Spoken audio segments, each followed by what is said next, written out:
Assalamu alaikum dear students. This is Miss Aisha Baloj with the second last topic of the first term of English literature.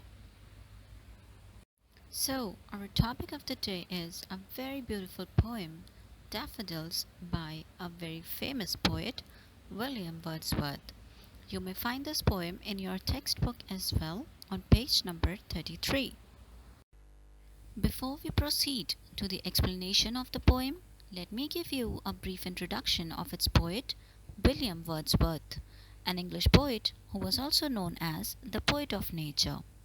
He was born in 1770 at Lake District, Cumberland, in England. He held the honorary position of Poet Laureate from 1843 till his death in 1850. His notable work includes The Daffodils, The Solitary Reaper, Lyrical Ballads, and The World is Too Much with Us.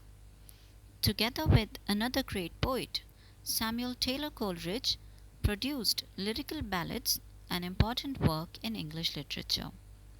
Wordsworth died on April 23, 1850. As in the words of John Keats, another renowned poet, "A thing of beauty is joy forever. Its loveliness increases, it will never pass into nothingness, but still will keep a bower quiet for us, and a sleep full of sweet dreams, and health and a quiet breathing." Meaning that whatever beautiful sights or moments we experience in our lives become everlasting source of pleasure and joy for us. So the theme of this poem is that nature's beauty is a true source of happiness and pleasure. Beautiful natural scenes help in overcoming melancholy just by recalling the joyous moments or sights we experience. Whenever such scenes flash back in the memory, they fill our hearts and minds with pleasure. We may say that memory of pleasant times, sights, or things always stay fresh in our minds. And when we feel low or sad, we may recall the happy moments, the delightful scenes, and our mood becomes pleasant. Through this poem, Wordsworth wants to show the readers that even some small natural objects can do tremendous things, like it may add contentment to one's life and take away loneliness. So, he shares his experience when once he wandered lonely as clouds freely floating over valleys and hills. There he witnessed a countless number of golden daffodils fluttering and dancing under a tree near a lake.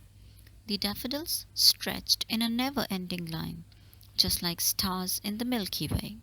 The poet recalls the scene and says that their cheerful tossing or dancing with the breeze outdid the beauty of the sparkling waves of the lake. He kept on gazing as he was totally mesmerized by the attractive scene. The scene remained fresh in his memory forever. Whenever he felt free or sad, the flashback of the joyous scene made him feel happy, as if his heart actually danced with the flowers too. He considers the memory of joyous sights true blessing in loneliness and a true wealth of happiness. Now let's have a review of today's lecture. In this video, we have learned about the introduction of the poet William Wordsworth, the theme of this poem, the daffodils, and also the summary of this poem. And for your home assignment, please complete the given activity, which is reference to the context. Read the lines very carefully and then attempt the given questions in 2 to 3 sentences each. With this, we come to the end of this video lecture. Thank you for watching.